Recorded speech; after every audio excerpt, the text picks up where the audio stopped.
There is a man walking down this long, dark hallway.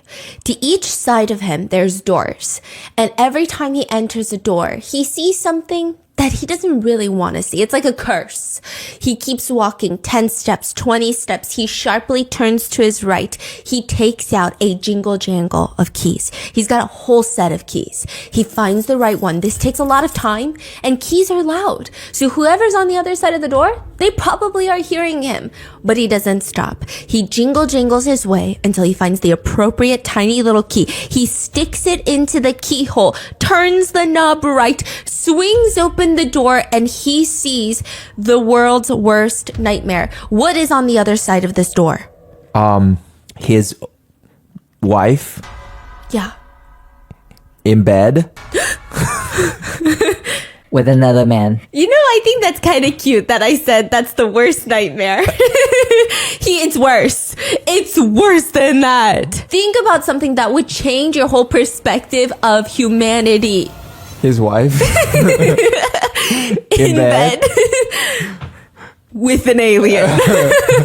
Okay? So he opens the door and he sees two people. He sees two people inside this room. It's a tiny little room. It looks like a supply closet. And it's in his place of occupancy. Wait, what do you call that? It's in his place of work. This is where he works. This is a supply closet. He's just opened the door that you need a key to get into, and he sees two people, two middle schoolers. He works in a middle school. He's a teacher. He sees two middle schoolers, a girl and a guy, and they are licking each other's eyeballs. He closes the door shut. What? He's walking away and they're running after him. Teacher, let me explain. We can explain this whole thing. Like, I know it looks weird. I know it's like we've got a retina, interest. It's not that. It's not that. We're just trying to study oncology. No, is that oncology? No, that's not. We're trying to study ophthalmology, okay? However, you know when you really like someone, you don't even have to be interested in them romantically. You just like them as a friend. You take their hand and you give them a hug. That's a normal way of showing affection, right? However, the young people these days in Japan, we like to lick each other's eyeballs. It's the best way to form a deep friendship with one another. And the teacher is sitting there thinking, What's the logistic behind that? Okay, so it's actually very difficult to keep your eye wide open while somebody is licking it. I think it's like a natural reflex to want to close your eyes. It's very difficult. So the logistics is I have to keep my eye wide open, and then you have to come and put your tongue flat on my pupil. You don't actually do like the licking motion. I don't think my eyeball is that big enough, but you just put your tongue onto my eyeball and leave it there. I feel like that's like it's weird. I feel like it's dangerous. They call it worming. So all of these, he's writing on a forum. This teacher is going on this Japanese forum, like a Japanese Reddit, and he's talking about all of the things that are happening at his middle school that he finds to be super alarming. This was the first incident. And he's writing in this forum, now that he thinks about it, it has been weird working at this middle school because all of the time, random kids would show up with eye patches on their eyes. And it just felt, he originally thought maybe they wear some nasty colored contacts or something of that sort. He didn't know. He just thought there's some pink eye going around. It's likely because they're licking each other's eyeballs. The amount of students he saw wearing eye patches were more than half like the class. More than half of the class is wearing an eye patch? Licking each other's eyeballs. This little post on this Japanese forum goes viral to the point where mainstream media news outlets in America start reporting on it. Japanese youth trend of licking eyeballs could be heading to the West. Could cause potential blindness. Let's hear from our CNN top doctor reporter. And then they're like interviewing people, and it's always a fucking eye doctor that's like, yeah, you probably shouldn't do that. Wait, so why exactly they're licking the eyeball again? For fun, for vibes, for connection, for deep soulful connection, for friendship. Kind of wild, huh? And so a lot of people in Japan, they start reacting to the West, reacting to this, and they're like, guys, we're not actually licking each other's eyeballs. That forum that the Japanese teacher posted on, it's like a post. He's a shit poster. He just be fucking posting anything. Today he's a teacher. Yesterday he was a different occupation. Guys, we're not licking each other's eyeballs. Do you really think that this is what's going viral in Japan right now? No, it's not. I'll tell you what's going viral in Japan right now. Let me tell you, this news has been keeping me up at night because it is I don't want to say it's a strange story. It's a very enlightening story where at every point I keep turning my mind and I go, I think I like this person more. No, I think this person's in the wrong, and I keep changing my mind. So let me know who you think is in the wrong. But with that being said, this case has also gone viral in China because of course it has. And our guy is coming up again. You know which one. Wang Sitong. No. Roland. You remember Roland? He is the top host in Japan. Daddy. Now, we went in depth on his morning routine, his mid-afternoon routine, his nighttime routine. The fact that he's got mirrors. Every single wall in his bedroom is a mirror. The top, the floor, everything is a mirror. There is not an angle. There is not an orifice. There is not a dark cave inside your body that he won't be able to see if you're inside of his bedroom. That's all I'm going to say about that. And it's a $10 million condo in Tokyo. He is the top host in Japan, and I'm going to spare you the details because I do feel like every single 3 months I go down and I have to explain to people what a host and hostess club in Japan is. Like, I feel like I'm at Whole Foods at the seafood checkout line where they're getting the sea bass and then I'm trying to explain. No, okay, so basically the Japanese host club works like this. That's what I'm doing every single 3 months. So I'm going to leave links to videos where I've talked about this club, but we are talking about the top hostess now and the craziest drama that she's been involved in, to the point where throughout all of this mess, one apology video was made where somebody is sitting there giving a formal apology. They are talking as authentically as possible about how sorry they are. And then in the middle, their assistant stops them and says, wait, hold on. I think right now is a good time for an ad break. And for some reason, that is all left in the video. It's the strangest, weirdest thing. There's tens of millions of dollars being spent by one person at a hostess club. Let's get into it. The real shit that's going viral in Japan is this man's post. He goes on there and he posts and he says, listen, I'm a very, very successful person. This is a different guy or same guy? It's a different guy. Okay. He says, I'm a very successful person, but that's not the point. I'm not here to flex on all the peasants. I am here to tell you that I have been scammed. Yes, me, I have been scammed. I've been scammed by a woman who told me that she was going to marry me. And every single day, I spent tens of thousands of dollars on her because I was adamant that this was going to be the one for me. And she has done the world's worst things. I have covered up her brother's heinous crimes. Oh yeah, some crimes that you guys don't even know about. And she is your favorite hostess. The number one hostess in Japan. And everyone is like, wait, the number one hostess in Japan was engaged? What is happening right now? And the world starts falling apart. So let's talk about Hey Mika. She is the number one hostess in Japan. And it's actually kind of interesting. There's something about her that you can't really quite put your finger on. When you think about the number one hostess, she's going to sit there. The number one hostess, this would be her job, right? You sit there. All these men come in, typically men. They pay for your time. They pay and they buy bottles of champagne and you actually drink with them. That's why in Roland's video, we were talking about how these hosts, they would be wasted, just blacked out by the end of the night because the amount that you have to drink with these clients is insane. So then you drink, you talk, you flatter them, you stroke their ego, and you make them feel like the most special boy in the world. And then they come back next weekend and they spend a mortgage on you. That's the number one hostess's job, right? So what do you imagine that Hey Mika would look like, or how she would behave, or what's her selling point in terms of why does everybody want to spend time with her versus anybody else? Maybe she's like she knows how to flatter a man's ego, right? Or right? Okay. Yeah? Yes. It's even crazier. It's even crazier because she doesn't drink. She doesn't drink and she doesn't care about money. And she's the number one hostess. Here is everything we know about Hey Mika. She is the number one hostess to the point where the first year she started part-time. It was super casual. Her first year, she makes $1.9 million. Second year, she makes $5.4 million. Her third year, she makes $6.3 million.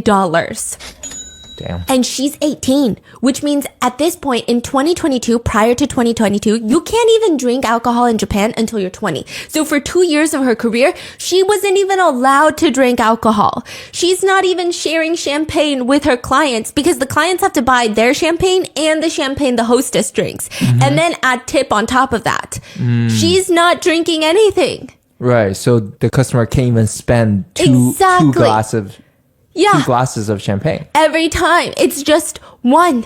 And people are lining up outside the door to meet with her, and she doesn't even care about money. She's a Nepo baby. People start digging into her because they're like, whatever she's doing, we got to figure it out. Also, here's another crazy thing. A lot of the hostesses at the club, they will wear slightly sexy outfits because, that's what gains attention. She dresses in straight up like ball gown-esque, fairy princess-esque, Disney princess-esque, and she's 18. And that makes me really stressed about the future of humanity. Like, what is happening? These men are coming in here and they're like, that one. That's the one. I mean, she is so stunning. She's like the most beautiful human being that I have ever laid my eyeballs on a screen before, but she's beautiful. However, it is very interesting. No, she's wearing like the very fairy like dresses, and everybody else is dressed kind of more sexy, and she's leaning into it. And then on top of that, people start digging because none of it is making sense. She's not even of drinking age. She's not the sexiest in the club. What is it about her that makes everybody love her? And then on top, she doesn't need the money. Turns out she is a Nepo baby. Her dad runs this massive auto import company. They import Mercedes-Benz, they import Porsche into Japan, sell them. They have dealerships all over the country. And he's like out here sponsoring Porsche racing clubs in Japan.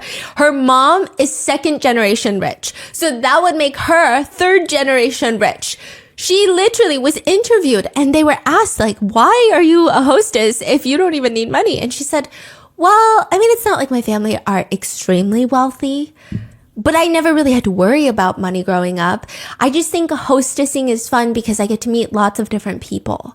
So it's not even just like one type of person I'm meeting and talking to. I get to meet a wide variety of people. And I just thought that I would do it for a few months for fun and to really get to know how people think and how people talk and just make connections. But I ended up doing it for years. So this is like a side quest? Yeah, this is a side. They actually have a thing for that in China. In China, they call these coworkers, because when you go to work, your hair is a mess. It's greasy. You haven't showered in 2 days. Everything is a shit show. Your life is falling apart. Rent is due. You got to take the subway 1 hour home. And then you got a coworker who's there, who's just, this is a side quest for them. They're like, daddy's rich. Actually, daddy owns this company. And he told me if I work at this internship for like 6 months, he'll buy me a Maserati. And so they look like a supermodel? Yeah. And the daddy is the CEO of Samsung? Yes. And you are not the main character. No, but her bodyguard is, okay? Yeah, he was at one point, remember? Because she was working as the intern and then married the bodyguard, and then that was a whole thing. But you know what? F that bodyguard. F that bodyguard. Anyway. So this is a side quest for her. And she decides that she's going to stay for a few years and just test it out. She starts hostessing at 18 years old. Now, it's her 23rd birthday party at the Hostess Club. Listen, if you've been watching any of the other videos, birthdays are so important for hosts and hostesses. It's not just about, ooh, I'm gonna get a cake in the back rooms with my coworkers. The birthday, the host or hostess's birthday, becomes a whole club-wide event. It is promoted for the entire weekend, and it is the time that the hostess calls all of her top clients. They come in the same night and they all blow through their mortgage in a singular night in not even 24 hours. I want to say it's like 3 hours. And it's so interesting because I don't know, the psychology behind it still gets me to this day, because I think I can understand the psychology of host and hostess clubs. But this birthday event, they have gamified it.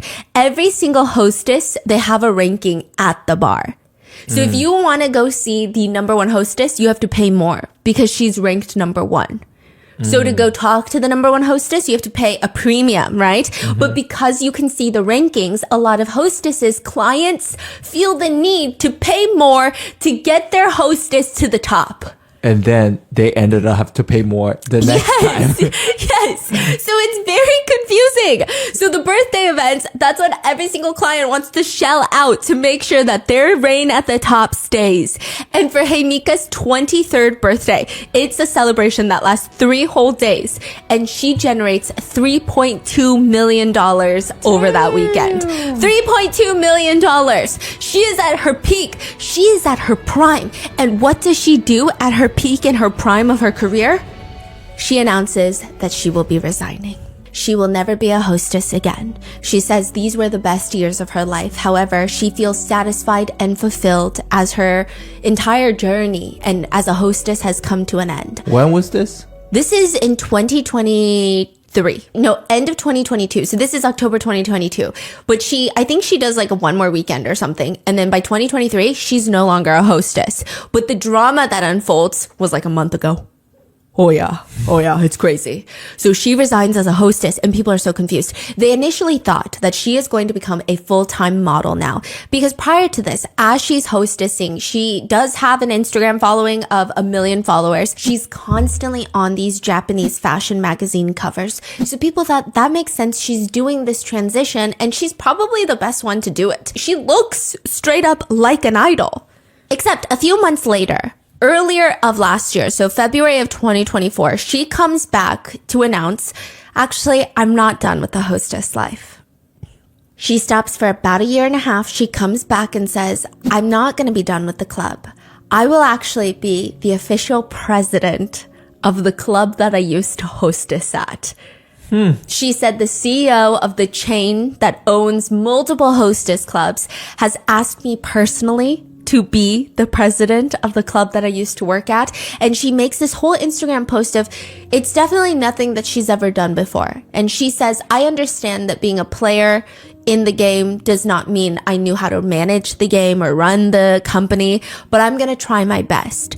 I'm going to make sure instead of me becoming the top hostess, I'm going to make sure all the girls that work for me become the top hostess. And I'm going to put my whole wussy into this. I am going to make sure that I am the most dedicated president that you have ever seen.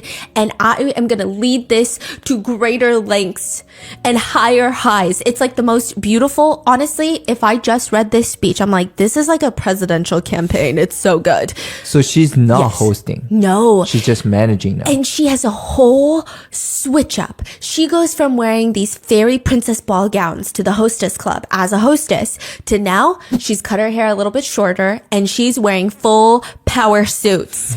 She's doing power suits. She's running meetings. She's vlogging it. Okay, she's vlogging all the running. She's turning into Roland. She said, I am Roland now, okay? You better watch out. I'm about to get him evicted from his glass mansion up in the sky in Tokyo. I'm about to live in there. That's her. That's what she's doing. So everybody is sitting there thinking, wow, this girl is crazy. She doesn't need the money. She's a Nepo baby. She's just one of those girls that you kind of want to hate because her life is so perfect, but also at the same time, she's so nice and pretty that you're like, you know what?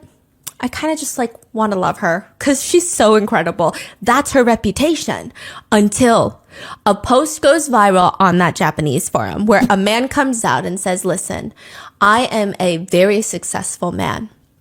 Here's my name. Here's my Instagram handle. I actually started an investment firm. Yes, I did. I am worth, investment firm. We probably had $500 million in assets that we were managing at one point. He said that? Pretty much if you dig into it, it's like all over.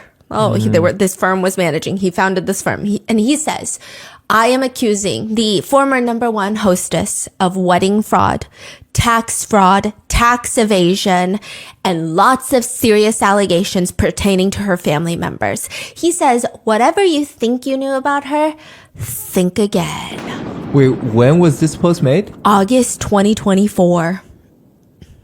So 4 months after she became the president. Yeah. Wow, okay. He says, let me explain.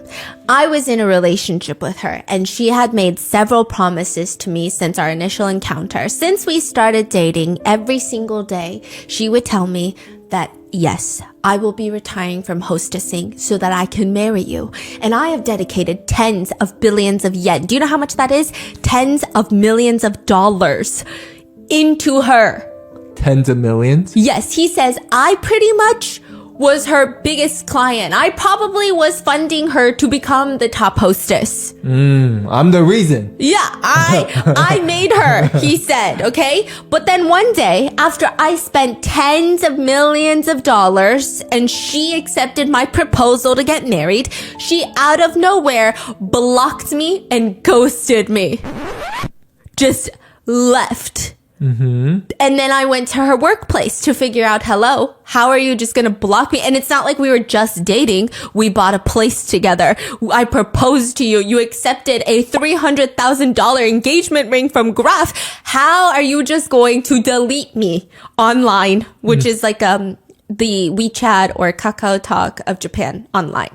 Line. Oh, line, right? Okay. He's like, how are you just going to delete me on space line? Okay, that doesn't fucking make sense. So he goes to the club where she's the president of, and he's like, President, get your ass down here. And the security won't let him in. So he's even more shocked. Like, at least be a woman about it. At least see me face to face and say, you know what? I don't want to get married with you. Your armpit stinks. And I found a hair in your butthole crack and it was long and blonde and I don't have blonde hair. You know, something like that. Like, tell me the truth of why you want to break up with me. But nothing. Just ghost him. Because people knew that they were very close and friendly prior to all of this. He said, people knew he was the biggest. Yeah. Oh, yeah. Okay. Like, on her birthday, he bought 1,000 bottles of the Ace of Spades champagne, which, by the way, I do this to myself every time, okay? I have this belief. I have a strong, firm belief. If I know one thing about me, it is that I know the difference of taste between a purple carrot and a yellow carrot and an orange carrot. I think that they have very distinct flavor profiles. However, I did a blindfold test. I got it all wrong. I was 0 for 0, okay?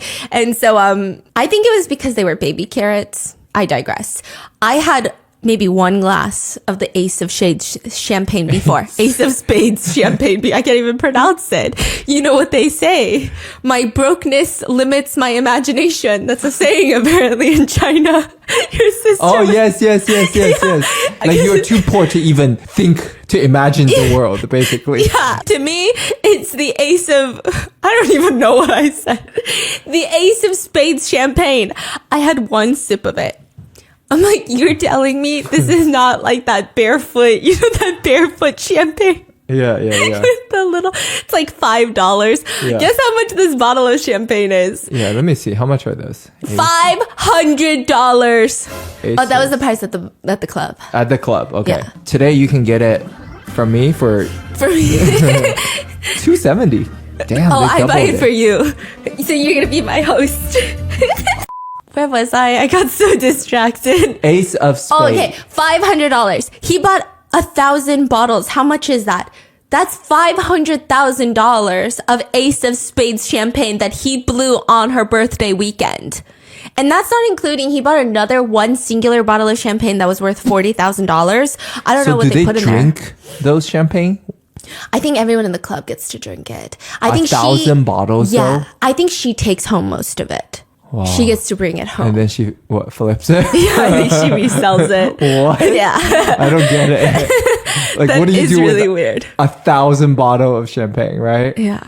That's I think this whole champagne flex is always weird. When we were talking about that crypto guy, he would buy so much champagne at the club. And I'm like, how is that a flex?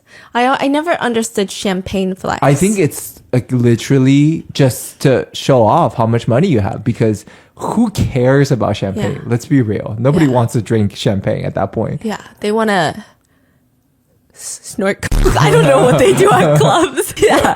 They want to do other things. Yeah. In different orifices. I agree. Yeah. I agree. But then I feel like it's an anti-flex when you purchase so much of something just to look like you have something. Whatever. He's buying 1,000 bottles of the Ace of Spades.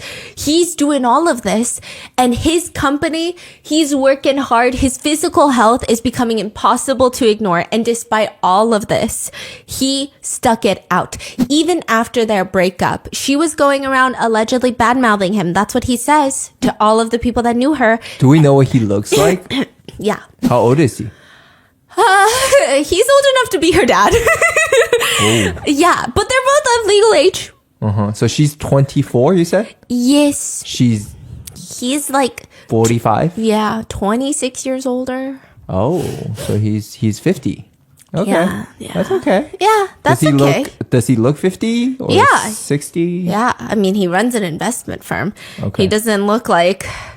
He looks like he's been through it. Oh. Yeah. Okay. With peace and love and happiness and lots of money. Yeah. Yeah. So it's fine though, because she's of age. I mean, personally, I think it's a little weird, but whatever. They're both consenting. They're into it. And he says because of all of this, because of their breakup and everything that's been happening, he really drank himself into alcoholism. He couldn't even sign his own name because he was always drunk. He found it difficult to even get out of bed. His business was suffering, and all of this just because she couldn't even say something to him. And then he says, after all of that, I never asked for any of the tens of millions of dollars to be returned or anything, even though, I do think it's interesting because, I think that she was doing some tax evasion. I'm just saying. He's like throwing this out in the middle of the post. He says, because anytime I would go to a luxury store, I would spend $40,000 in one Chanel trip. And that was like every other weekend, not even, maybe every weekend. She would ask for it to be under her name, even though I'm the one paying. And I thought maybe this girl is trying to write it off, but that would be tax evasion. If she doesn't tell the government that this is a gift, it's tax evasion. Anyway, I'm just saying, what would I know about taxes? That's all I'm saying. That's literally what he's saying. He's just planting the seeds of tax evasion so casually in this post.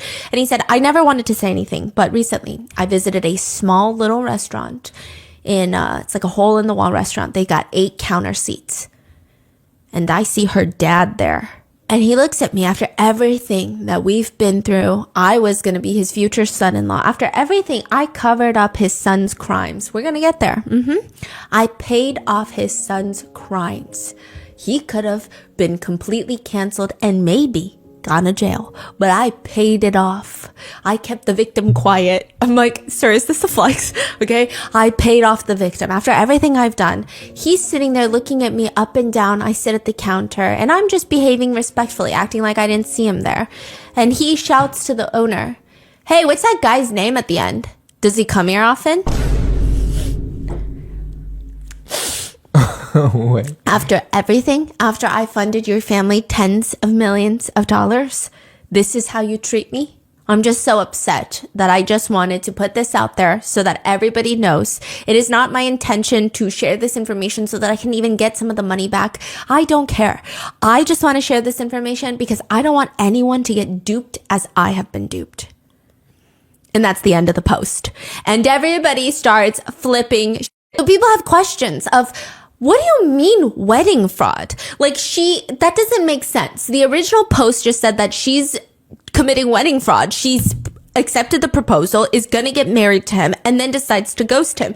I don't know if I would necessarily call that wedding fraud. Wedding fraud sounds like someone who's trying to get, a green card or something, like something out of the wedding that is not love. Maybe she changed her mind. Maybe she found his deepest, darkest secrets in his underwear drawer. I don't know. Who knows? Something could have happened. So people want to follow up on that. And a follow-up he does. He explains, let me give you the whole timeline. Let me give you the rundown. March 20th, 2021, we started dating as girlfriend and boyfriend. This is in 2024. So they started dating 3 years ago. At her birthday event, October 2021, she said after the birthday event in 2021, she was going to retire. She says, I'm going to retire because obviously hostesses, especially a top hostess like me, I can't be going out and dating and getting engaged and getting married. Somebody's going to find out about it, but I want to settle down with you. So I'm going to retire. But here's the thing. I feel very nervous about retiring because what if you decide that you're going to leave? then I have no financial security. I mean, I have my parents, but I don't like to ask them for money. I just gave up my career for you and you have the upper hand then. I have no power. So to show her that she has power, he spent $636,000, a full 2 houses at her birthday event. He said, here's 2 mortgages in cash. Here you go. And then a few days later, she says, actually, I will not be retiring. This is in 2021. And she's explaining her feelings of how she just wants to continue a little bit longer, but her next birthday event, 2022, she will definitely retire. She feels like right now she's at the peak of her career. She's made so many amazing friends, and it just maybe right now is the time. He also says that during this time, he would shower her with gifts, like very expensive gifts. And he says, remember how she's parading online? Because she does this thing where, not does this thing, but she's very humble. She's kind of the opposite of Roland. I mean, love Roland, but like the opposite in terms of she buys herself nice things. Like she bought herself a $73,000 watch for her 20th birthday, which is absolutely bonkers. But in her caption, she's telling girls that are looking up to her, hey, this is not from like a night of hostessing. This is not from a month of hostessing. This is years of hard work, of draining work, where I really had to put all my energy. I didn't have friends. All I did was work. I put my all into it. And finally, I'm reaping some rewards because I got lucky. It's not even because I just worked hard and you get results. I think there's luck involved. There's all these things. So don't look at hostessing and think, oh, I could just hostess for a little bit and be able to afford $70,000 watches. No. This is just once in a while, I buy myself something nice because I work all the time. And he's like, that's the girl you see on Instagram? That's not the girl I was seeing. Here's her text message. Basically, I bought her this diamond bracelet and she told me, thank you. The bracelet you bought me is fine because it's more expensive than this girl's, another hostess. But if we're going to get married, I think I would need a bag, a ring, a necklace that's even more expensive than hers. So he's like, okay, I mean, you know what you're signing up for. Yeah, so. Come on, dude. You're fucking 50. Like, you really think, okay, that's also crazy to me. That's crazy but to me. I feel like the relationship was built upon, you're her top clients and her status is built upon how much money. So it's very clear. This reminds me of the billionaire. There's a billionaire in the US. I forgot what he's a billionaire of. Probably some crimes against humanity or something, okay? But he looks like a billionaire. They all got a look to them. They look all radioactive, all of them. He looks radioactive. He genuinely does. I don't think I would touch him with a 10-foot pole, but he's got a super hot, super young girlfriend. And he made headlines the other month because he was like, there's no way she's with me for my money. She's with me because she loves me. And everyone's like, at least be real with yourself. At least be so fucking for real right now. Like, this is crazy business. Sir, be real with yourself. Okay, you know what you're getting into, and that's okay. But he's saying, this is not the same girl that you guys see. But he said, I went on. I bought her all of these things because I thought eventually she was going to retire from the club. We were going to get married, and we would all celebrate with our friends and family. So to ease her post-retirement financial anxiety, I even gifted her $1.2 million in cash straight to her bank account. I started giving her allowance of like $100,000. Sometimes bi-weekly, a weekly, monthly. I don't know. I'm too poor for that type of imagination. Basically, that's what a lot of people were commenting on Chinese memes. They're like, please be more specific. Was it a weekly allowance? A bi-weekly allowance? A one-time thing? What is it? Okay. And as she's out there gaining national fame and recognition, I get nothing. He was paying for everything. He gave her his American Express black card. She even posted about it, covering his name, but posting about how much fun she's having. She would spend hundreds of thousands of dollars on his credit card. And he thought, that's fine because she's about to be my wife. And when she is my wife, that's exactly how I would live my life. I'm not going to give her like a credit card limit. I'm not going to not give her my credit card. So I'm just doing it a little bit early. She would go on trips to Dubai, to the Maldives, the Maldives. Again, you get it. Okay, through his credit card. And then by September of 2022, her birthday's in October. This is when she said, finale, I'm definitely going to retire. She suddenly turns around and says, sorry, my father opposed our marriage, so I can't retire. I'm going to maybe work another year, and during that year, we can get my father to like you. So then he invests even more money to get her parents to like him, spending tens of thousands of dollars on her mom, buying her diamond necklaces from Graf, buying her a $25,000 Cartier watch for her birthday, having them all decked out. It was insane. And then she quits. 2023, she retires, right? And then just blocks him. So she retired, but doesn't want to be with him. What? Then why did she retire? Exactly. So he's confused. Everybody's confused. He said, go to my Instagram stories where I will be posting receipts. That's the craziest thing. It's crazy, okay? Someone take Grandpa's phone, please. Yeah, Grandpa, that's not what we're doing right now. And so he starts posting receipts of how much money he's been transferring to her. He even posts receipts of them moving. They don't move in together, but they do purchase this insane condo in Tokyo, and they're walking through it. And this is her first time seeing the condo. She's so excited. He's posting all of that. He's posting audios of her saying that she can't wait to get married to him, posting text messages of all of that. And then have you guys seen those TikTok memes that have been going viral? The Japanese girlies are slaying, but they'll be on TikTok and they do outfits of the day, and they just have the cutest voices, and they go, Zara, they do outfit, Zara, YSL, and then she always points to her earrings and she says, ex-boyfriend, because they bought it for her, right? And so he makes one, but he posts pictures of, hey, Mika, and it's of her at the Chanel store. Diamond earrings, $32,000. Diamond necklace, $64,000. Dior outfit, $4,500. Diamond ring, $64,000. Hermes Birkin, $19,000. Chanel sandals, $1,280. Wait, is he talking, or was that just a photo? A photo, and he's talking. He's angry. Oh, he's talking. Yeah, he's angry, okay? He's very angry. He even shows a picture of how the Chanel sales associate had to tell them how much the money was going to be for their trip, right? And the money was so much money that she had to whip out a calculator.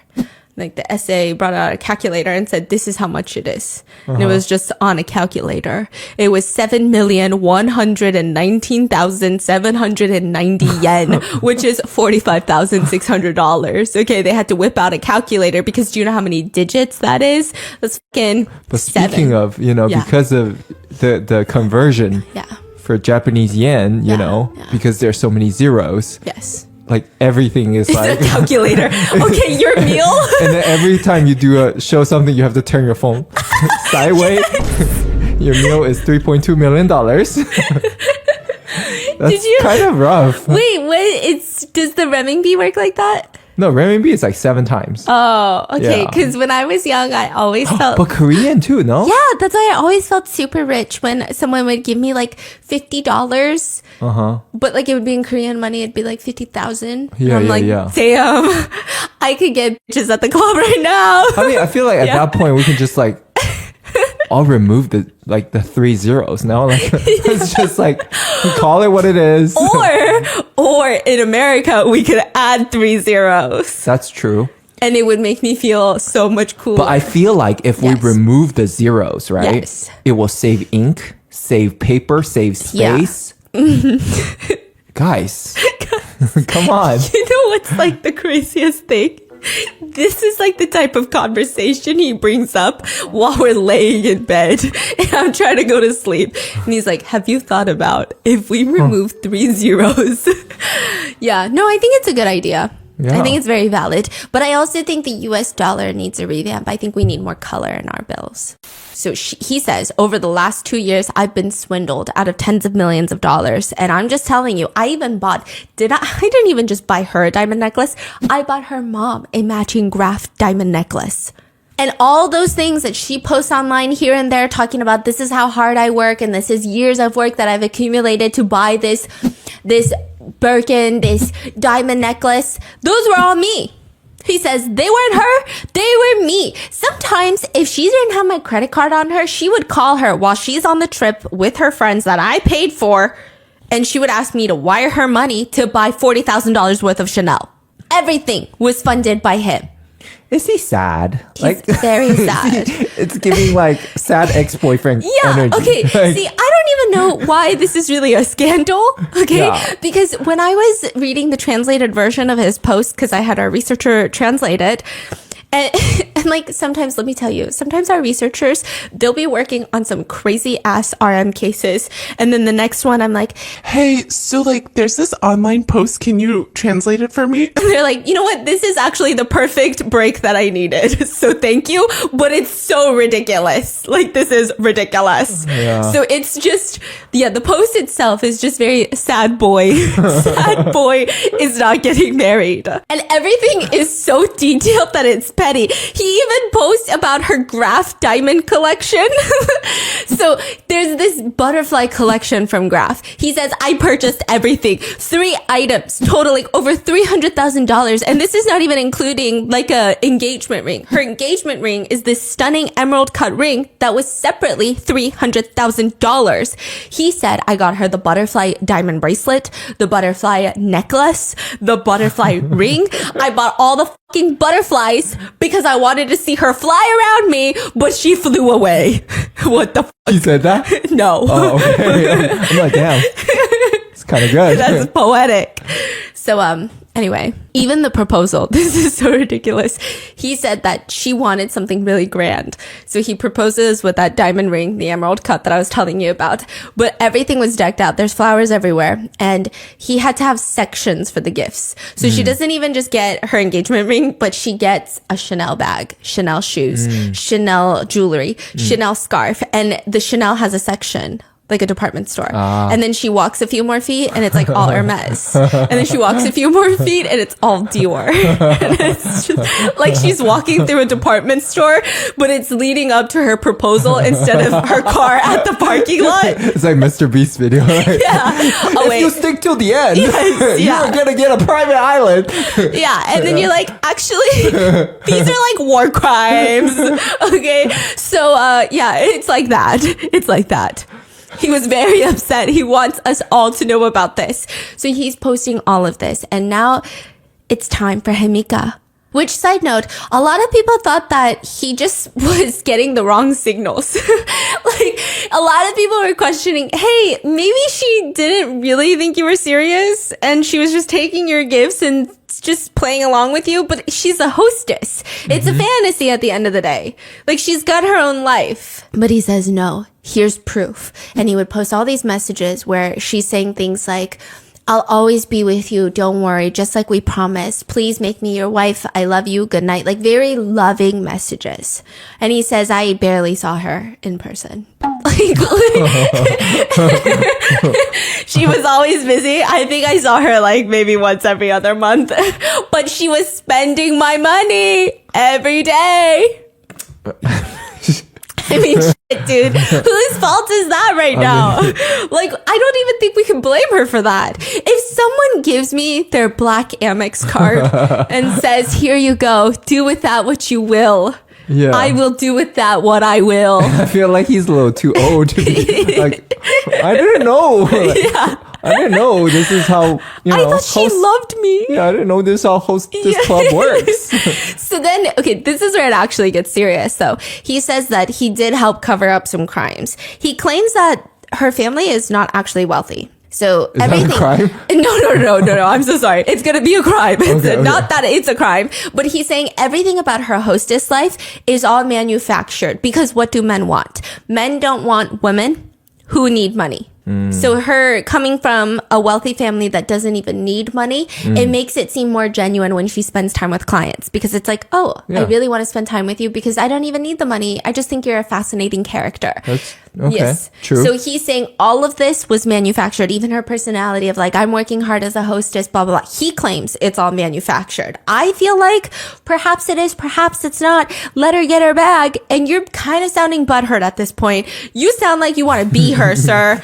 You sound crazy. But this is where it does get bad. Because the family doesn't really have a lot of money. He says that, Everything was funded through her hostessing. And he was ready. He told her, if you quit, I will support your family as well. Your whole family, your parents, everybody. They're on me. They're going to be my family now, which is why he's always showering them with gifts, buying them things, trying to impress them. But this is where it draws the line for me. Her little brother is a bully in high school.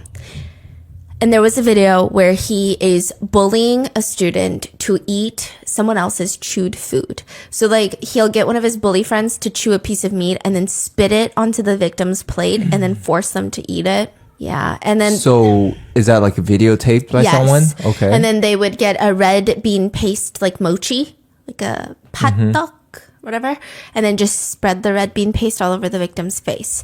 So this is like happening at that time. yes. And the brother is in high school, college? High school.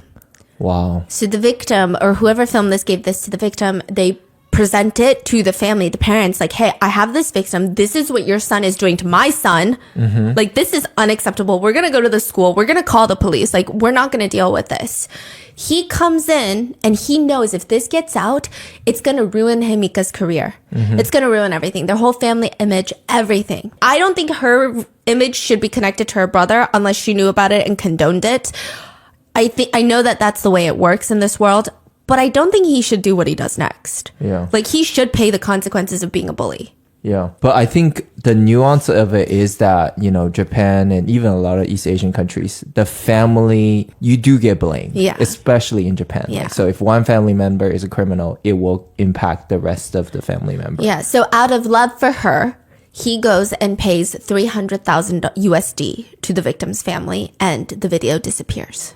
He brings all of this up now on the forums and everybody is like, oh, this is dark. This is really dark. So what's going on? He also shows a receipt that in 1 month alone, he spent $2.5 million on her and her entire family.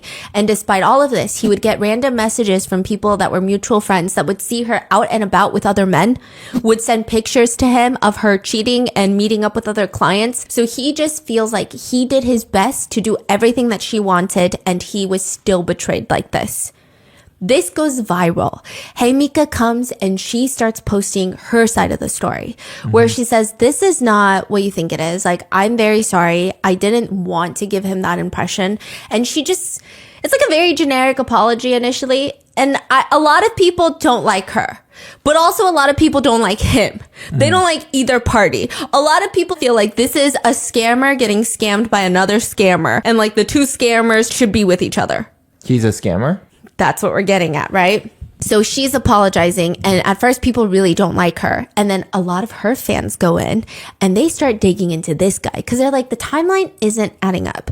Because at this point, he's saying that they broke up around the time that she retired, which was in 2023. But this post is being made like a full year later. So why are you posting a year later? When you were the most upset, it would have been a year ago when you guys broke up. When she ghosted you, I would imagine that's when your emotions are like at the peak, the height. So why a year later? And what is this investment firm that you run? So they start digging into him. The investment firm, it's a Ponzi scheme, and 260 something of his own investors are in a class action lawsuit against him. He's going bankrupt. Wait. How many people? 260 something investors are class action lawsuit against him. He is going bankrupt.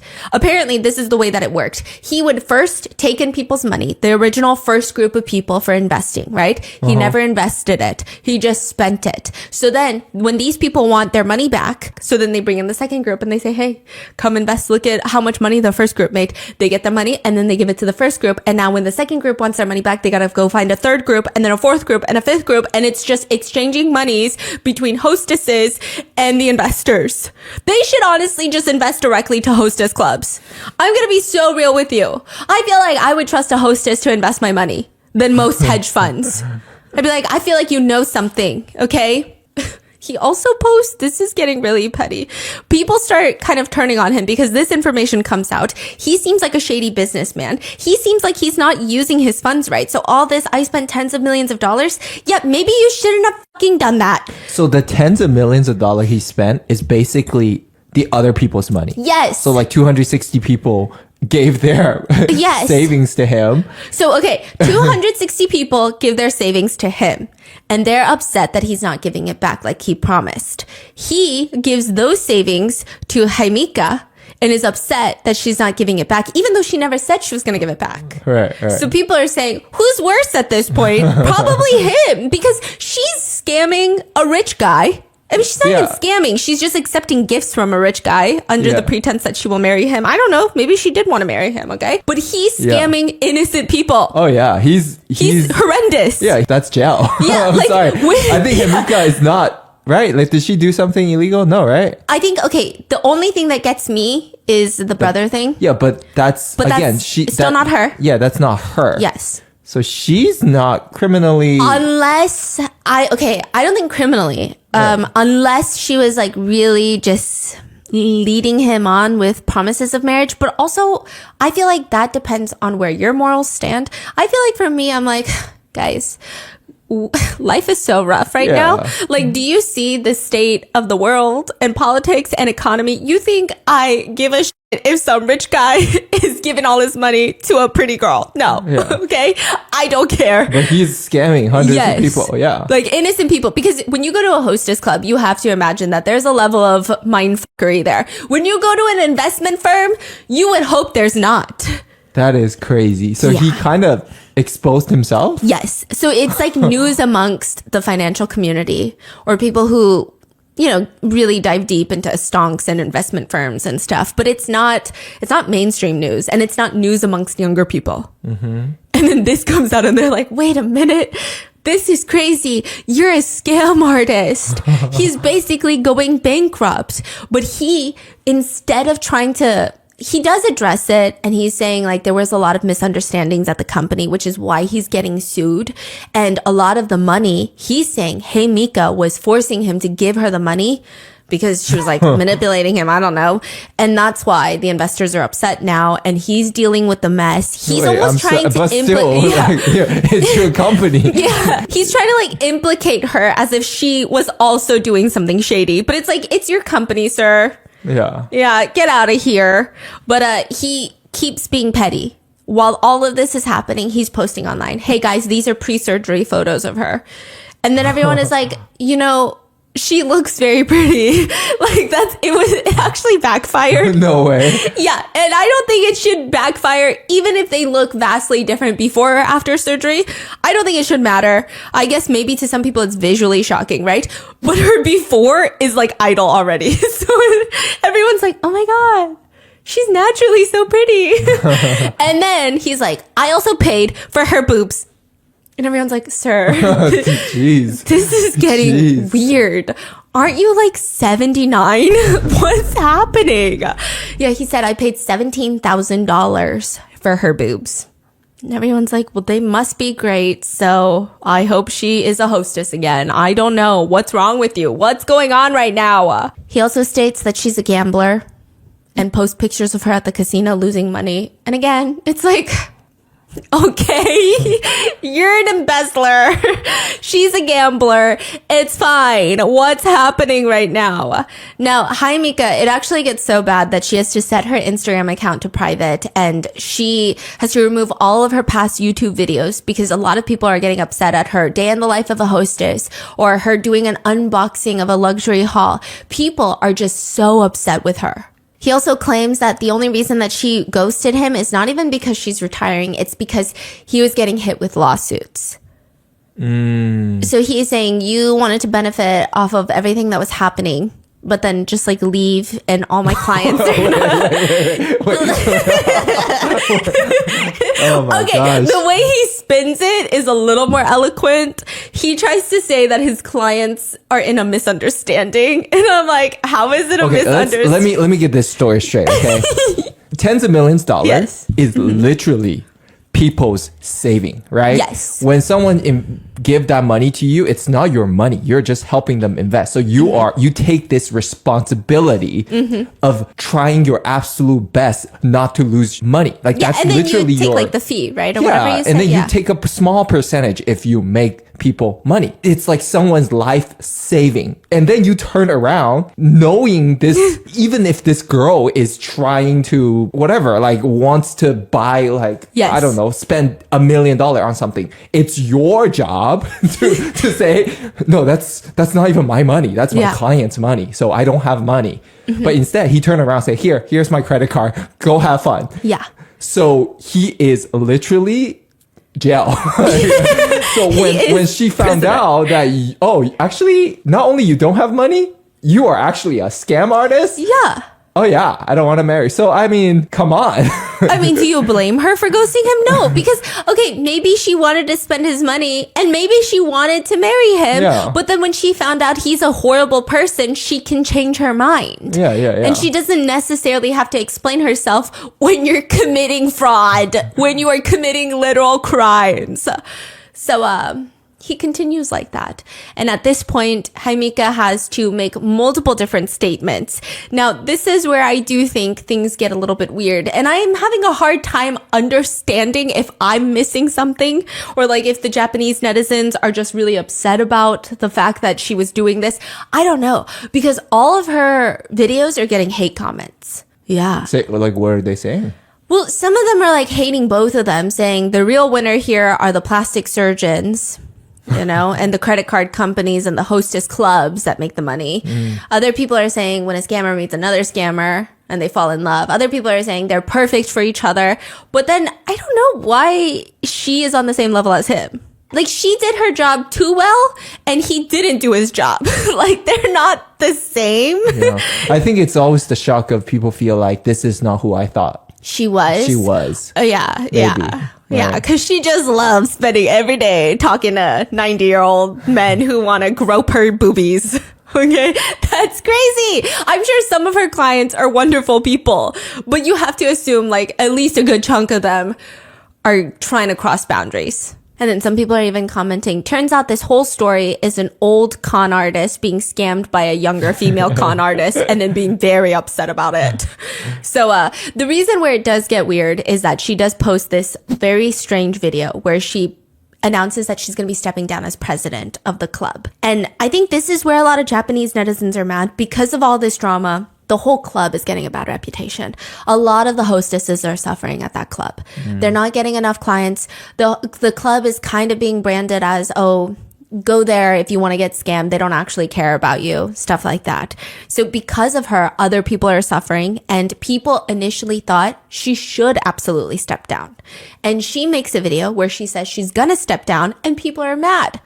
That's what's crazy to me, okay? They're like, you should have stepped down. Like, don't act like you're doing the valiant, heroic thing. This is the normal thing to do. Because I guess she was trying to make it seem like she's doing this because she's so empathetic to the people that are in the club and that she's very emotional about this and she feels like a failure. But I want to say, I think throughout the video, she's pretty honest. She says that she got caught up on the status of being the top hostess and she lost her mind. And clearly that's why all of these things happened. She's saying that if she were to stay as humble as she was when she first started hostessing, none of this would have happened. But obviously, she got ahead of herself. She let the reputation get to her. She let the words get to her, the money get to her. And then all of this happened, and she really regrets it, which I feel like is a pretty genuine apology. But this is where it gets weird. She has her assistant named Karen, who's behind the camera, and she's talking about the future of the YouTube channel. She's talking about how she's going to write a book. Oh, okay. People really did not like that. She was like, I'm never, ever talking about my relationship with him, ever, except one time, and it will be in the book that I'm writing. And the link is down below to pre-order. Yeah. Okay, so I will say that was pretty bad. Okay, fine. Yeah, that was pretty fucking deplorable, but like still not as deplorable as scamming people out of tens of millions of hundreds of millions of dollars. Okay, so she says, I'm going to write a book. And then at one point, Karen is like, okay, well, I think this is a really good time to do an ad break. Even Haimika looks shocked. Like, you want me to do an ad break right here? Like, she's like, right here? Right now? And Karen is so aggressive. And Karen is like, yeah, right now. So now there's conspiracy theorists. What? Okay, so there's a group of people who believe that Karen is the reason that Haimika is in this situation. So some people think like Haimika's dumb. That's what netizens think. She's dumb. She's being led around by all these people around her that are like, yeah, get the money from him. Yeah, just text him this and then get the money. Yeah, just do this. And they're probably making money from that because they're hired by her and they're all profiting. And then Karen even says, because YouTube is my livelihood. Come on, add an ad. Damn. Yeah, and this is like her team. Okay. So people think either A, she's just too nice, maybe too naive, and then if you really want to be harsh, too dumb, and she's getting pulled around by all these employees and yes men who don't have her right interests, and she's doing all of this under their control. Or you have another half of people who think she's so clever. She's so clever. Her team member is doing this to make her seem innocent so that they can add an ad. And I'm like, that seems really complicated. Like, can you imagine? That's a little crazy. Yeah. Because, like, who's okaying this video to go up? It's so weird. It's not even edited out. Yeah, that's weird. It's just left in there. That's why people came up with that conspiracy that they're all doing this. The video's still up? Yes. What? It's like the most played part is That's the part. so weird. Well, yeah. That is so weird. You could so you could weird. delete that too, right? That's so weird. Yeah, you can go in post and delete it. Oh. But she won't. So people are like, either A, she's too naive, doesn't have control over any of her businesses, and that's how she got into this place in the first place. Or B, she's actually so smart and she put her team members up to this so that she could still be perceived as innocent while monetizing her apology and stepping down as president. Okay. Wow. And that was the finale. Oh, that's it? Yeah, that was So like what's happening a right month now? ago. She says that she's gonna keep posting on YouTube. Honestly, I feel like she is genuine in the fact that she keeps saying everything she thought she was doing correctly in life turned out to be incorrect, clearly, and it backfired. So now she's like second guessing herself. I do think it's fascinating because, we talk so much about host and hostess Yeah. club. At the end of the day, it's a lot of psychology game, right? Technically, all you going there is to get you trying to have a good time and you trying to get something out of it, like your ego stroked, right? It's a lot of mental psychology behind in these environments. Yeah. So I think for someone to be in there all day long, all you do is looking at this person across from you and trying to see what gets them going. That's true. Like, what does this guy want? What does this guy want? What does he Yeah, want? like how do you... I wonder if that's really hard to switch off once you get so good at it. Oh, yeah. And even in your personal relationships, I bet it starts automatically working. Because I bet you just kind of starting to know if I say this, they're gonna this buy is a champagne. They're gonna do this. They're gonna be happy. Yeah. So it's like, right? It's a very interesting job. That is a very interesting. Psychology is fascinating. Yeah. What are your thoughts? Who's in the wrong? And like my Japanese netizens, is there something I'm missing? Because like the way people are commenting hate on her, I'm like, okay, the brother thing I get, but like that's on the brother. Unless she was actively like, no, my brother's a saint. He's an angel. I don't know. What are your thoughts? Leave it in the comments and I'll see you guys in the next one. Bye. You know those videos that are like, this is me before being in a relationship, and then this is me during a relationship, and you can just tell whoever this person was in a relationship with, they're like a dementor. They are a Death Eater sucking the living life, breath, soul out of this girl. Well, there is a new variation of that, and I need you to guess what happened to this woman. I need you to guess because it's worse than a relationship. It's probably the worst thing. That's not a crime, obviously. That could happen to somebody, and it is being displayed online in South Korea on a daily freaking basis. Her name is Jadudu. Jadudu. Jadudu. Okay, that's her nickname. That's Is it her in YouTube. Korean? Yeah, Jadudu. 안녕하세요, 여러분들. 자두두입니다. Oh, in Korean, it's Jadudu. Jadudu. Is that her real name? I'm assuming not. No. That's like her little nickname. That's Okay. like, is my real name Miss Minko? Watch that be her real name. No, it's not. So it's not. It's Jadudu. Jadudu, okay? And she was once a nobody, and somehow, I don't know how this happened. I don't know what's been going on with my algorithm. She kept showing up on my feed, and I kept having to watch and watch and watch, and then I became so obsessed with this woman. And something in me, and I never do this. I truly never do this unless it's like, has nothing to do with this channel and more so about like rotten makeup. Like I will never be like, hey, my lovely Korean researchers who don't want to be named for safety safety reasons, can you just like reach out to this woman? Just send her an email in Korean, and she doesn't know me. She doesn't even know I exist, but just tell her there is a little Korean girl in America who's fucking obsessed with you. That's it. That's the email. Don't tell her anything more. Don't ask anything from her. Just tell her we love her. We support her. And if she ever needs help, call us because we're worried for her.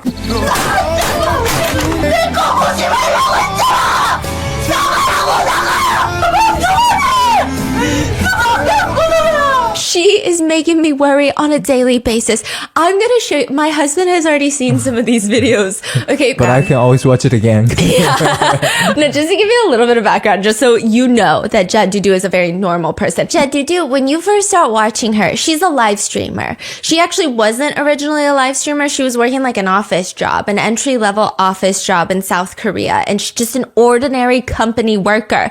They don't pay young people a lot over there or over here or really anywhere. And so she decides, I'm going to start a side hustle. I'm going to start a second job and I'm going to be live streaming. And when you first watch her initial live streams, everything about her is giving cute Korean girl live streaming. She's put together. She has makeup on. Sometimes she'll wear like cute little costumes, make it festive. Each live stream will have a theme. She'll answer questions. She's very prim. She's very proper. Her hair is put together. And then you almost see like a mental health decline. Like you see her reach the bottom of the bottom gutters and all of a sudden she's bawling on the camera.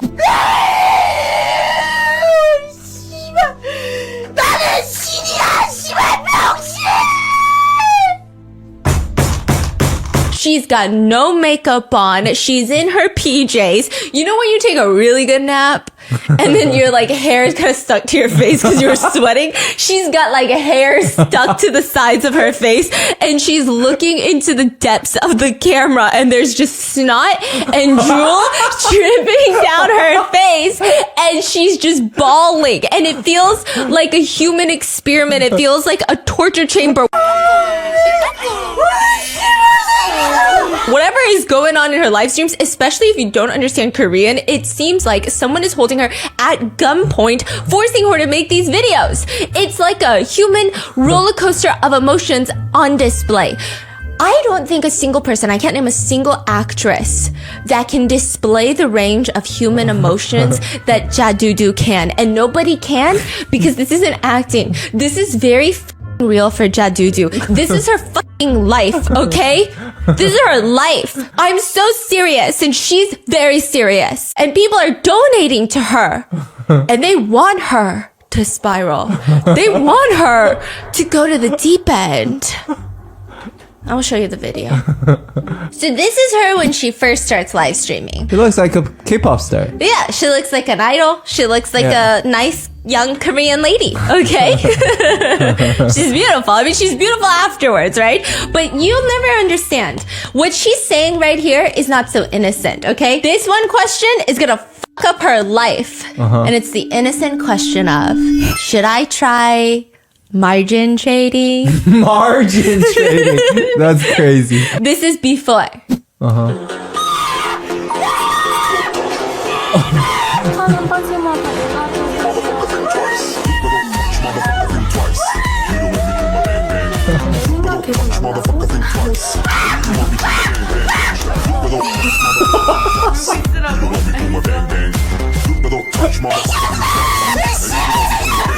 What is she saying? She's saying "시발 새끼야," just like motherfucker. I mean, it's not exact translation, but if I had to encapsulate her energy into a translation, it would be that. It would be that.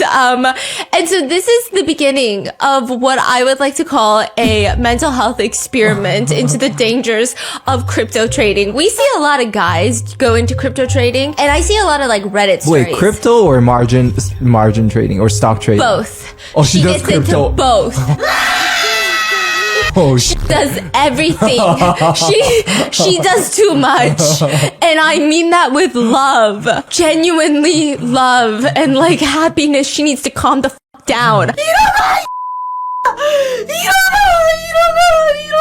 I don't know what she decided to get into. You know what? I do know exactly what's happening. So what happened was she has this office job. She's getting paid like $1,400 a month. And she's like, this is nothing. I can barely live. You want me to live off a fucking triangle kimbap from 7-Eleven for the rest of my life? She's ambitious. She's like, I need better for myself. Also, keep this in mind, but her dad does get diagnosed with cancer and the family needs to make money to pay for a lot of the cancer treatments. And so she decides that she's going to be a live streamer. But as she's live streaming, it's so competitive. She's trying to look pretty for the camera, but these viewers, they're stingy. They got so many fucking requests. Can you put on this maid outfit and say this? Hello? You've never been touched before. Sit down, okay? Why are you calling me names all of a sudden? I didn't even do anything to you. I'm just trying to make a living, okay? So she decides, I gotta reach out to my friend. Her friend is like, have you ever tried margin trading? And so Wait, she's like, she starts with margin trading? yeah. And so she tries margin trading. It doesn't work.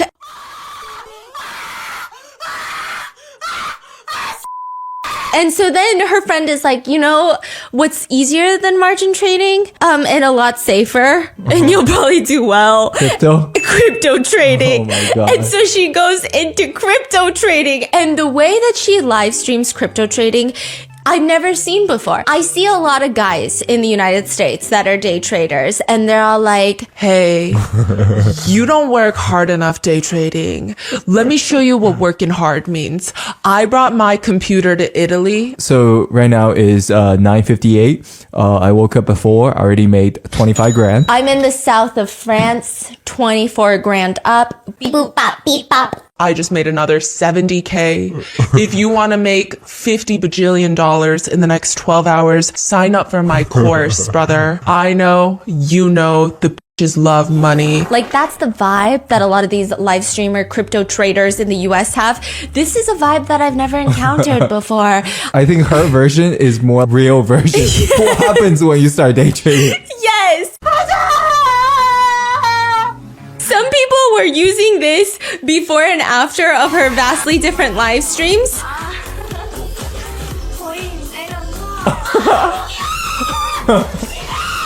So in some of them, she's like, Oppa, like, oh, you're calling me pretty, like, thank you so much. And then she's like, motherfucking fuck!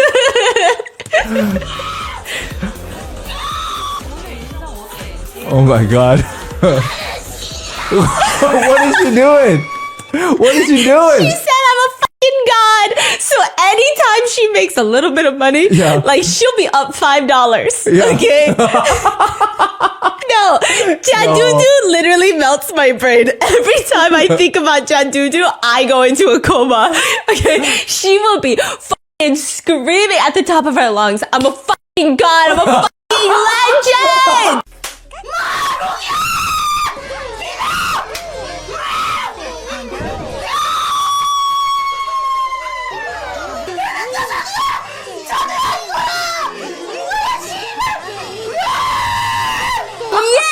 And the worst part is, I was watching it with my Korean researcher, and I'm like, wait, how much did she just make? And they're like, oh, I think she's up $500. And then I'm like, wait, I thought you said earlier today, the same day, she just lost $10,000. And they're like, yeah. So she'll be down $10,000. The next trade she makes, up $1,000. I'm a fucking god, bitch. And she'll try to take off her shirt. The Korean researcher said, compared to amount of entertainment she brings, she is so underrated as a creator. She should be like Kaisuna. No, what's also crazy is that I discovered her a long time ago, and we've been keeping an eye on her and always watching her, and I never really talked about her because I just thought, like, I don't know, it's just someone that I watch. And every time I talk to my Korean researchers, we'll just be like, how are you? No, how are you? Oh yeah, how's Jadudu? And always their response is, oh yeah, I checked her YouTube feed yesterday. Made some money, lost some money. You know how it is. And that's just how she's been doing. And we just like randomly talk about this woman we've never met before. And so a lot of people have been taking this video This is the difference between dating and marriage.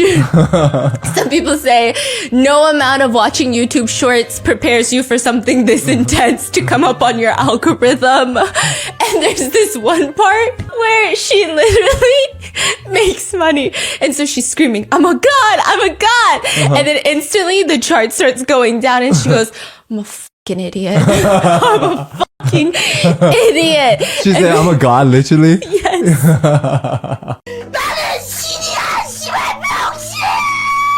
Just the way that her transformation has been intense. And so I just needed to know more about this girl. I find this YouTube video titled, Who is Jadudu? It's a Q&A video from August of 2023. Turns out. She made it? Yeah, turns out. Guess her MBTI. Same as yours? No fucking way! That makes so much sense! I'm not allowed to touch any stocks. Like everything is on Stephanie's face. Like you can read her like a book. Everything. So she says, oh yeah, my MBTI, I'm an ISFP. She says, as you can see from my trading, I'm completely an emotional person. I'm practically just a bundle of emotions. Okay. MBTI는 ISFP고요. 제가 매매하는 걸 보시면 아시겠지만 저 완전 감정적인 사람입니다. 감정 덩어리예요. And so she explains that she got started in crypto after her dad fell sick and now she's doing this. She's lost a lot of money. You know, she said it's been really bad. At one point she was really depressed. She like couldn't even eat. And like, I'm laughing because the Q&A really shows her multifaceted personality. I don't know if this is how people feel around me. I'm starting to feel this is how people feel around me. But the way she transitions from emotions is so quick. I'm like on a roller coaster. So she's talking about her sick dad and I'm like getting really sad. And then she's talking about how she lost a lot of money and how it was really impacting her mental health. It was really difficult for her. And then all of a sudden, in the midst of all of that, someone asks her, what's your biggest charm? Okay. And she says, All right. She says, I think it's my snaggle tooth. She's got one tooth. She's got one tooth that sticks out more than the others. Her canine tooth sticks out more than the others. So she goes from, yeah, I was really depressed. It was really bad. So I think my biggest charm is my snaggle tooth. So I think if I had to put it down to that, it's that. Also, if you had to ask me who my ideal type in a guy is, I'm the youngest in the family. Am I hurt? I'm the youngest in the family, so I'm really needy. I need a lot of attention. So someone who gives me a lot of attention is usually my ideal type. Okay? That's when I realized I am obsessed with this woman on the other side of the planet.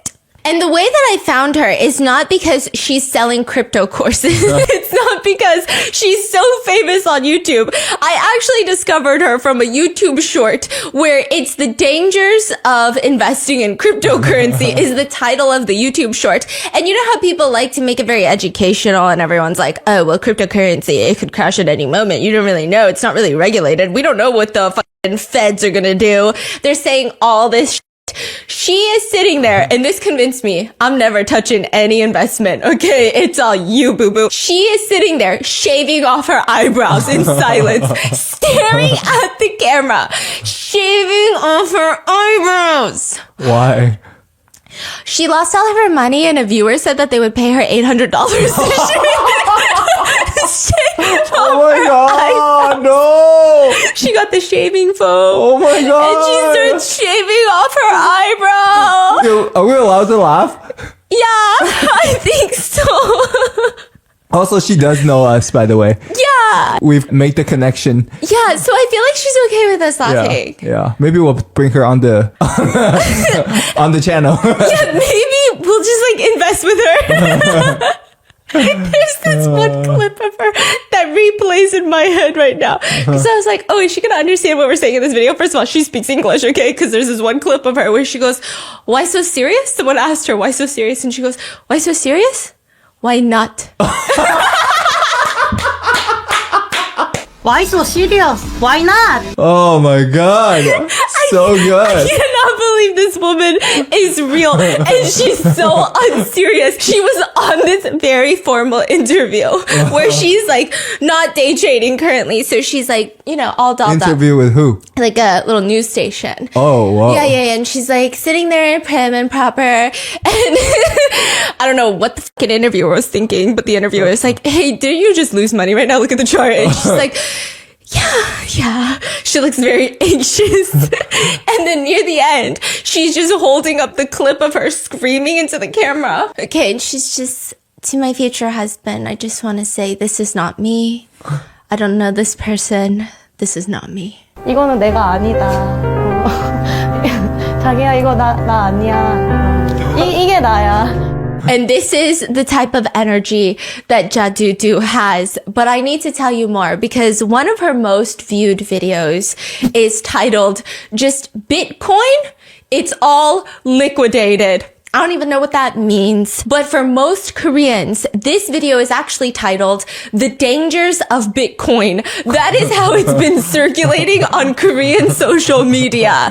The video starts with her. I got you, Wait, honey. when was this though? Like this year and last year? I think recently? this one was last year. But then Bitcoin just hit like all-time highs. So I hope she held. Okay, so the video starts with her. Very proper, blue dress shirt. It's giving finance bro. Wall Street trader. She looks put together. I mean, she is running her hands through her hair. However, we have faith. She looks optimistic. She says, I just have one thing to say right now. 한마디만 드릴게요. 일단 그동안 저보고 시드 누가 이렇게 쥐꼬리 시드 가져왔냐고 맨날 놀리고 난. She's pretending to cry because she's hitting back at the haters. She said to all those bastards who made fun of my tiny seed money and mocked my capital because she only started with like $6,000. She said, you know what? Just you fucking wait. I'm gonna make $100,000. I already have $13,000, but I'm gonna make $100,000, fucking punks. You all kept making fun of me for trading with small girl money, but this will be payback for all the mockery, the humiliation I've endured. You got it? 너네 왜 방송시드가 그따구냐고 나 놀리게. 너네 죽어봐라. 나 이거 1억 만들 거니까. 나 이제 2천이야 이 새끼들아.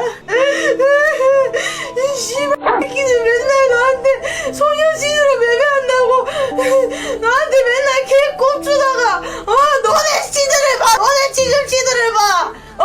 내 시드가 맞냐? 너네 시드가 맞냐? 내가 그동안 받아오던 초롱과 수모의 대가다. 알겠냐?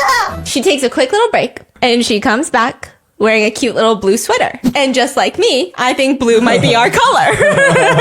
Life is good. She's happy. When you see her relax on the chair like this, that's a good sign. It's on the up and up. why do I see so many red candles? Going down? She likes to short. Oh, she's shorting. Yeah. Are you seriously? Mm-hmm. Okay. So shorting, basically, you're betting on something to go lower. So if when- it goes lower, she makes money. Yeah, so she's like, kids, didn't I fucking tell you? Why go long when you can go short? And she gets one of those like club fake money things and then it won't work. Just like everything money related in her life, it doesn't work. And she's like, 누나 다 보고 2천 찍었다.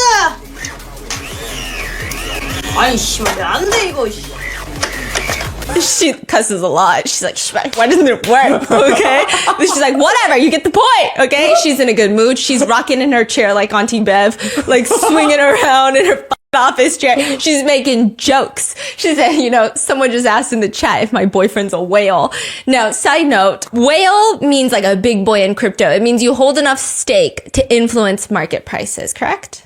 Yeah. You just have a lot of money in crypto. Okay, these are Korean crypto slang. So you might not know some of these. Ants in Korea means small investor, working hard with little capital, and then there's just big whales swimming about. And Koreans also have a saying that my Korean researcher was telling me, and they were like, you don't know about burger power? And I was like, what the f*** is burger power? And they say, burger power. It's when we're in Korea at nighttime and the US market opens and the numbers start moving around because burger power. American burger. Yeah. So the burgers got money. They call American investors burgers. You burger. Yeah, so they'll literally be like, all the Koreans got freaked out, so we started selling, but the burgers held on. They call them burgers. Yeah, but some of them call Korean traders kimchi. So they'll say things like kimchi panic selling, burgers holding strong. Come on, what's going on? Another one in Korea is apparently, what floor are you on? What floor? Yeah. It's when you lose a lot of money. And like the floor you're on is how high you bought in. And now the price has crashed, so there's only one way out, which is to jump, and you're screwed. So you ask like, what floor are you on? Okay. And the higher the floor, the more money you've lost. Oh. Yeah, and there's no way out but down. Yeah. Got it. There's the shoulda, coulda parrot. Oh, okay. Okay, which means you regret selling or buying. Shoulda sold, shoulda bought, shoulda sold, shoulda bought. And so they say, I shoulda sold, but I didn't. So now I'm just walking around like a fucking ghost parrot, like, shoulda sold, shoulda sold, shoulda fucking sold, I shoulda fucking sold what I shoulda fucking sold. So, it's the shoulda, coulda parrot. There's also human indicators. Yeah, and they say, you know that friend that never makes money in the market? They're a human indicator. So actually, you should always invest the opposite. And that's, you find the human indicator, you do the exact opposite of what they do. There's 설거지 해야 돼, which is dishwashing, which is you sell your crypto at a huge loss. Everyone else, though, they made profit. So it's like, you know, sometimes when everybody loses, it feels like everybody lost and we're all in this together. Yeah. Sometimes it feels like everyone made money. How come you lost money, right? And so it feels like you're at a party. You didn't get to eat the food. You weren't invited for the dinner, but you got to do all the dishes of everybody else's plates. That's called your dishwashing now. Yeah. Yeah. So clearly, Jadudu is in a good mood in the beginning of this video because she's joking around that her boyfriend's a big whale. You know what I mean? It's fun and games, isn't it? Until the it's not. Her boyfriend is not a whale, right? She has no boyfriend. Okay. Yeah. Yeah. So she went to a clairvoyant who was like, do you want a boyfriend? And she said, I kind of just want money. And I was like, I kind of love her. She's like, you guys are asking me if my boyfriend's a whale. She's in such a good mood. She decides that she's going to go sleep. She's even asking herself before she goes to sleep. Go sleep is crazy. She's like, am I allowed to be this good? Like, why is it so easy to buy and sell these days? This is fucking mastery, bitch. So like, how much money is she making right now? Do we know? I think she's like just breaking even probably ever in life right now. Okay. Yeah. No, like in this video, it says 7, that looks like about probably like 10,000, But I think 15,000 USD. her seed money is probably like 13. So it's like, okay, she's making a little bit of money. Okay. And she's like, okay, this is what I'm telling you. She make a little bit of money. She was saying, this is mastery, bitch. This is real life mastery. I make money every time I short. Why bother going long anymore? Okay? To clarify, short is you betting something to go down. Long means you're betting it to go up? Go up, yeah. But when you're shorting, your loss is infinite, technically. You can lose more money than you have. Like you can be in debt.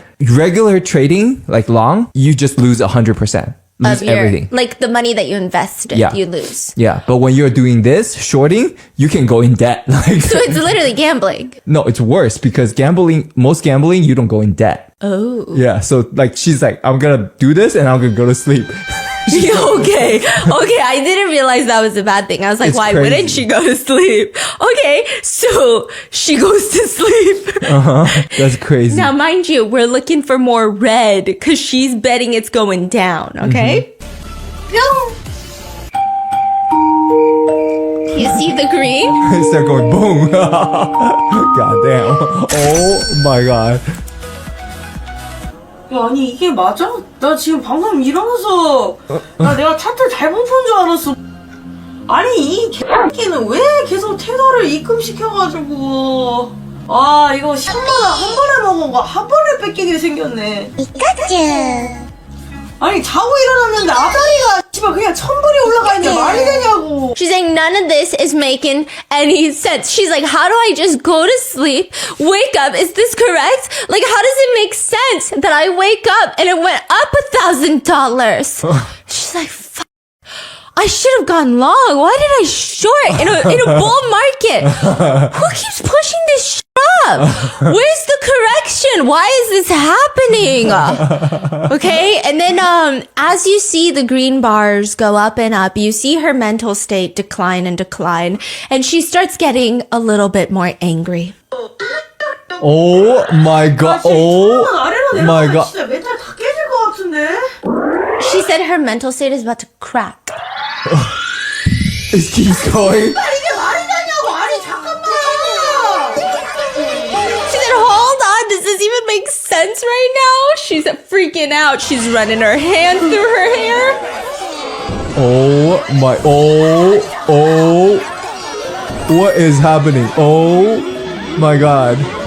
Oh my god. Is this real? Yeah. That's crazy. Oh my god, she's losing it. Oh my god. She's crying with drool and snot, and she's saying, motherfucker, where's my money? And she's just saying, fuck you bastards, my money. And then eventually, it does get worse. I'm just gonna play it for you.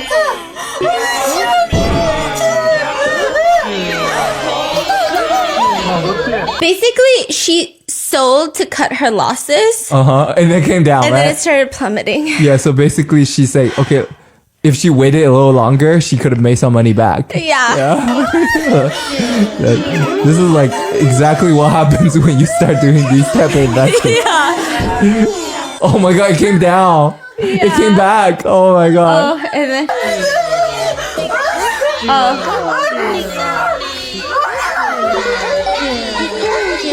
What is all this music? Is people donating? She's pounding on her desk. And because Jadudu, I feel like I am Jadudu. When you are having a bad day, it can only get worse. It can never go up. And so she pounds on her desk in an act of frustration because why can't we just have, God forbid a girl have fucking emotions, okay? God forbid a girl try to compete with finance bros. She broke her monitor. Oh shit. Oh my god. So she's just sitting there with her broken monitor in her lap, just contemplating her whole fucking life. And that is Jadudu, okay? The comments read, thanks to you, I'm more convinced than ever that I should never let crypto into my life. Thank you. Another says, while it's very difficult for Jadunim, which Nim is like an honorable little thing, you know, like when everyone thought Future was Korean, we were like Future Nim, you know what I mean? And so they're like, Jadunim, I haven't laughed in a while, but this brought my laughter back, so thank you. I'm looking for more liquidations in the future. Some people say, I mean, you gotta applaud Jadunim's class act for taking shorts with a beast's heart when everyone's going long, okay? She's going against the opposite. Then there's another video where she's lying on a mattress on the floor, and you can just see, again, I am Jadu. I am Jadudu. When things are going well, we get a little too comfortable. We get a little too happy. We get a little too excited. Like the minute that I unsprained my ankle from a pickleball injury, I'm out there acting like I'm fucking Annie Lee Waters. I don't know her name. I don't know anything about pickleball. Okay. It's like bird brain. We forget the pain of 2 seconds ago. And so she's laying on a mattress on the floor. And she's got a face mask on. And she's rolling around like an upside down cockroach that's having the best time of their life. That's like getting high on a pesticide or something. She's just like enjoying herself. She's 1 second away from kicking up her feet and she's cackling. She's singing. She's singing. I gotta show you this clip. She's laying there with her phone. She got her LED lights. She got a face mask on. She's got her arms above her head. You only sleep like that when you're having a good day. Like, you only sleep with your arms like this when life has been good to you recently. That's how I like to sleep when life is good. I think I have one where I'm like this. I don't think Don't you have a picture of me sleeping like Oh yeah, one picture, yes. And I made it into an emoji. a sticker, and he sends it into every group chat known to mankind. Okay, so she's laying there like this. She's having a good day. She's singing, and she said, "This is why I do crypto. Hee hee, my coins make money even while I sleep. Okay, I just need a little bit more." She's giggling, she's laughing, she falls asleep. And her viewers decide that they're going to pay money because you can pay money and have Jadudu's computer say something out loud. And the specific alert that her she's viewers... live streaming her sleeping. Yeah. That's crazy. And so she's fallen asleep on this mattress, and the alert is, "Your Majesty the Queen, please come forth." 자고 있어도 고인이 돈 벌어다 주는데. She's saying, "I make money in my sleep." And then it starts tanking. Crashing? Yeah. Oh my god. And she's down. This is like Black Mirror, yo. Come forward. Queen, your majesty is coming. Whatever. She wakes up. Wait, you gotta look at her face when she wakes. The way she dramatically puts her blanket off of her, walks up to the camera. Her hair is sticking all over her face. You know that sleep hit good.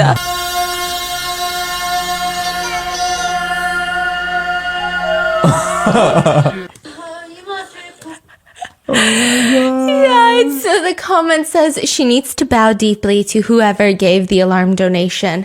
This girl is the real deal. Her expressions are so extreme. This is some real live streaming. I have to subscribe. Others say, "This is a warning. This is what happens. My uncle also invested in cryptocurrency, and I'm telling you, it makes your mental health as fragile as like a cookie." There's a Korean cookie that's known for being very brittle. It's like a thin cookie, a biscuit. Another one of my favorite videos is titled "I Found Religion Through Bitcoin," where the video starts with her sleeping. And I have a feeling that anytime she sleeps, nothing good happens when Jadudu goes to sleep. And she fucking knows this, okay? Because in another video, she comes home and she goes, "I literally stepped outside to get food. Why me? Why does everything bad happen to me? Like, I can't even leave the computer. Otherwise, some shit goes down." And so she's sleeping, and then she wakes up, and then she starts singing because she's losing money. 하나, 둘, 셋, 넷. 너는 하느님의 사랑. You know when you have a pregnancy scare? What?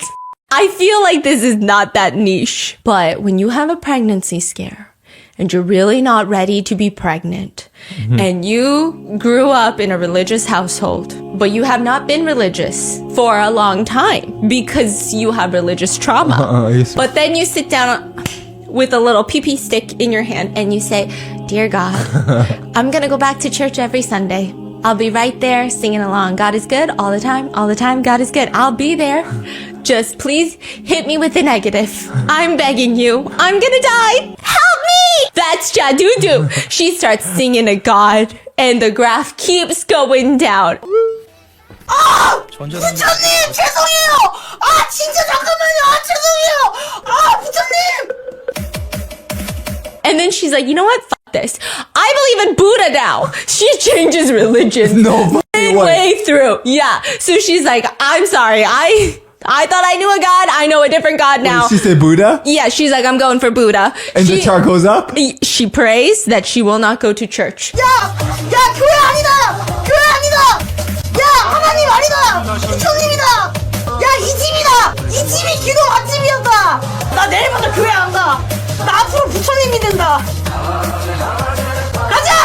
야 여기 기도빨이 맞아. She will only pray to Buddha from now on. The graph starts rising. Oh shit.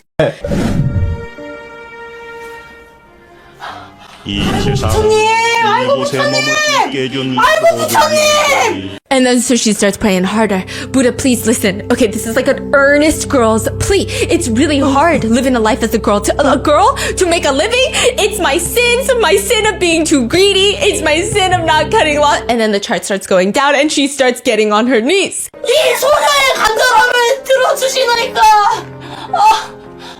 내 이웃과 진짜 이 소녀 먹고 살기 힘듭니다.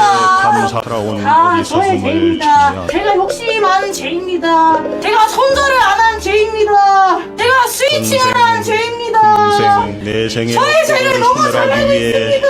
그러니까 이번 한 번만 엇가지를 해주세요. It's my sin of not switching. I know my sins too well. If you just let it go just this one time. And then eventually she tells her viewers, I just met Buddha. He exists. I couldn't meet God, but Buddha says he'll make it go up. He said he'll let it go just this once. And she's on her knees, bowing, praying. She looks like she's trekked across the planet to try and find her soul and redeem it. Salvation never comes when you're desperate. She's praying, I have bad karma with longs. Buddha, I won't ever go long again. Which, people are like, That's you have crazy. bad karma with shorts too. So... 저 진짜 롱이랑 악연인 것 같습니다, 부처님. 저 진짜 다시는 롱을 안 치겠습니다. 행동을 조심하겠습니다. She says, I will be careful with my actions, please. You say not to steal from others. But what about me? Why do I get stolen from? Why are people taking from me? My only sin here is that I'm too easily fooled by people's words. And the problem is I trusted people too much and I was so foolish and that's my only sin. I won't ever do it again. And the graph keeps going down. And she starts begging, bowing, praying. And then finally she decides, okay, you know what? Buddha doesn't love me. She cuts her losses and almost instantly the graph goes up again. This girl cannot catch a fucking break. Some people say the crazy thing is, even if you try to fake this and let's say she's a skit, she's an actress, it doesn't matter.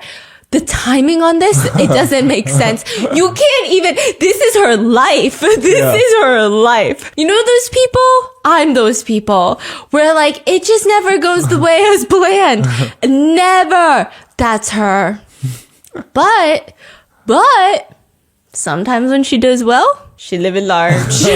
She's sitting in her office desk, beer can, and she's ranting. You know, how could you understand a woman's heart when you yourself have such poor instincts? Do you know why women have higher returns in the market than male investors?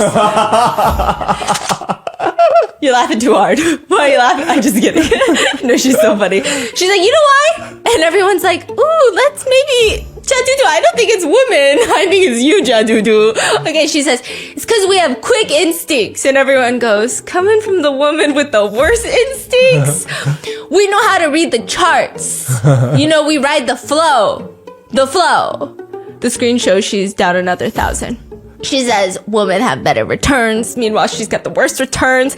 Anytime she's bragging, she's like, I made 16,000 trading with my heart. I made 16,000. Are you disrespecting my heart right now?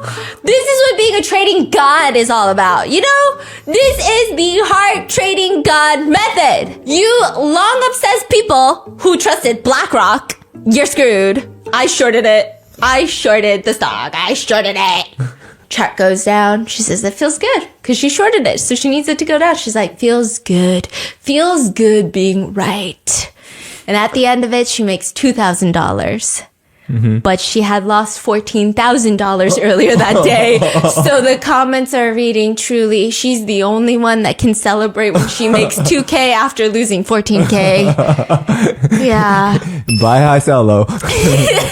Let's go. Buy high, sell low. That's her motto. Another comment says, gentlemen, be careful with women with eyes like that. Others say, I feel like this is textbook gambling addiction, but I can't stop watching. Another one says, meeting a woman or a man like this will literally ruin your life because can you imagine getting married to them? And this is what they're doing with your marriage money? But you know what? Will it ruin your life? Because here's why I love Jadudu. In 2023, her YouTube streaming profits, not her like earnings from trading. I don't know if she had any. And I don't mean that with disrespect. I mean that with concern. Okay, her 2023 YouTube earnings was $10,000. She took it out the bank. Cash. Oof. Put it in an apple juice container. What the hell is that? In Korea, apple juice comes in like a box. And then you open it up and there's little boxes in there. It's like a nice box, like a gift box. She put the cash in there. Like she's doing like a ransom drop. I'm like, are we doing organized crime? Are we that desperate? What's going on, Jadudu? I can't stop watching. She puts it in a little apple juice box and she says it's too much cash to put in my wallet and I feel nervous putting it in my purse. And she goes straight to the hospital where her dad was treated for cancer. And she donates her full year of YouTube earnings. Dang, really? Yeah, I love Jadudu. I'm gonna cry. I love this woman. Please go watch this woman. You don't need to speak Korean. Like, there's no language when it comes to trading. You see the chart, you see her reaction, and you say, oh, that's not what she wants the chart to do. And then you watch, and that's all you need to do. You don't need to speak the language. Money is universal, they say. Money is universal. And this is coming from someone who's not making a lot in trading, and she still donated. Because at one point, she's like, everyone told me to go on a diet. Yeah, well, I got no choice now because I only have $7 left. Okay, so. What? Yeah, and so she begs her viewers that she will shave off her eyebrows if they can donate money. So one of her viewers says, I'll give you $800 if you shave off your eyebrow. Dang. Let me pull the video. Okay, let me get the video. She said also the fact that my life is in this situation where I'm even, okay, the caption say I'm selling my hair, but the the translation is I'm out here even selling my fur. She's talking about her eyebrow hairs, okay? If you're wondering where this one went, someone already paid for that.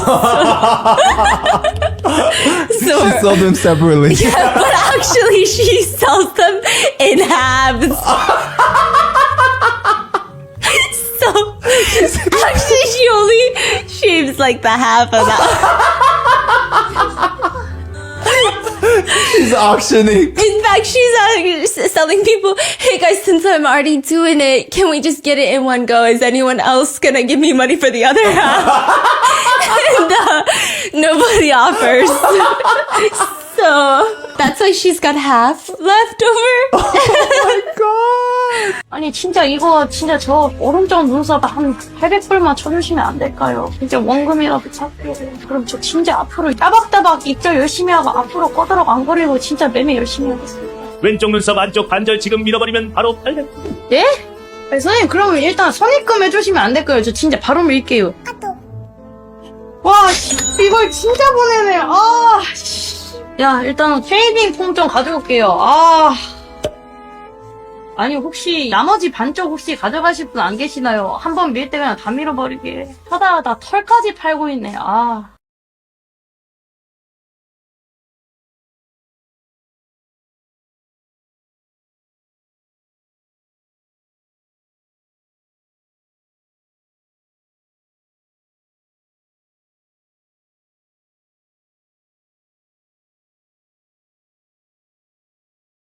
Yeah, so she's like 1/4 and she'll make a lot of crazy expressions with these newly shaved off eyebrows. And people say, cause you know, like when you only have half of the end of an eyebrow, it goes down. So people say even her eyebrow chart goes down. I feel like this hits harder cause you're into shit like this. It's so crazy. A lot of young kids in Korea have gotten into cryptocurrency because, I mean, the youth, it's an irresistible promise of fast money, right? Quick money. Who doesn't love that? And so a lot of parents are actually thanking Jadudu and they say, thank you. I mean, making money is very difficult. I'm going to show this to my kids so that they'll continue to study. Yeah. So, she does do a Q&A. She's very responsible. And someone asks her, should I quit my job as a teacher and become a full-time investor?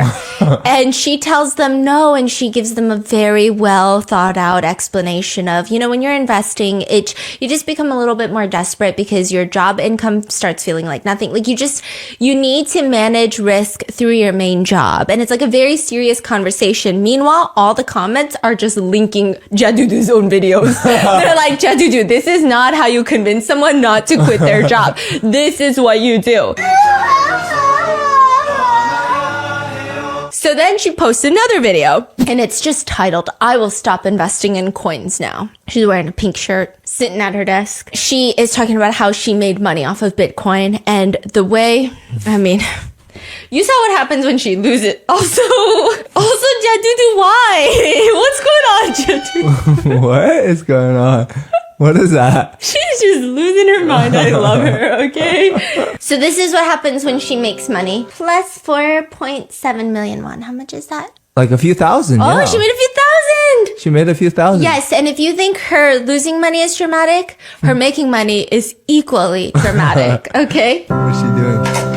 Slow clap sitting down. Crying? Yeah.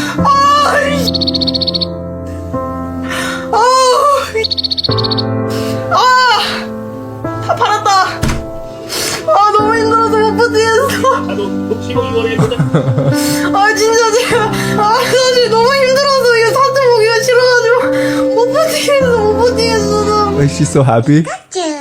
She was so happy, but also so sad because after she sold, she could have made more money too. So it's a very... She said, I can't look at it. I could have made more money. Yeah, so it's a very mixed reaction. And just like so many people in finance, Jadudu's got lots of opinions about burger people, including Trump. Bing. Okay. So first of all, she's like a finance bro in the sense of, okay. Who's a finance bro? Jadudu. Oh, okay. So first of all, if you're an American citizen in the country of America, and because one president is making you money, does that make them a better president? Probably not. Definitely not. Does it make their deeds that they do suddenly okay, or we can overlook it? No. However, Jadudu is not an American citizen. She doesn't give a about American politics, nor should she, because Korean politics is already stressful. Okay, she's got a lot on her mind. So she starts the video and she's waiting on a Trump press conference and she's like, Trump, brother, why are you standing like that? Like an awkward spoon, like a wooden puppet. Why do you stand like that, huh? Why do you stand like that? And then Trump is like, hello, Bitcoiners. Hello, Bitcoiners. Bitcoiners. Yeah, and then he's like telling Bitcoiners that we love Bitcoiners, something like that. And then all of a sudden, Jadudu is screaming up and down, Trump, never sell Bitcoin.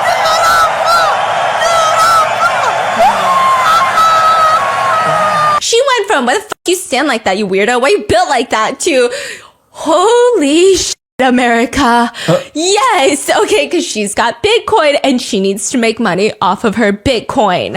And then at the very end, someone asks her, why are you so serious about this? And she said, why so serious? Why not? Okay.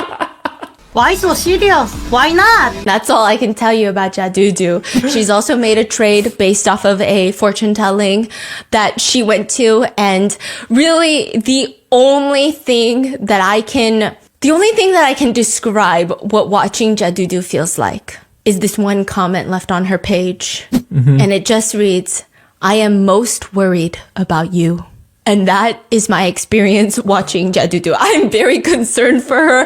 I'm worried for her. But at the same time, I love her. I can't stop rooting for her. I feel like she should stop investing, but I can't stop watching. And I don't know what's weirder. What are your thoughts on Jadudu? Can you guys please, I'm going to leave a link in the description for her channel because I just feel like there is no such thing as a language barrier. There is only money and making money and losing money. There's only buy high, sell low. And that is the case. I'm Jadudu. What are your thoughts? Let me know in the comments. And I missed you guys and I will be back next week with another mots. Bye.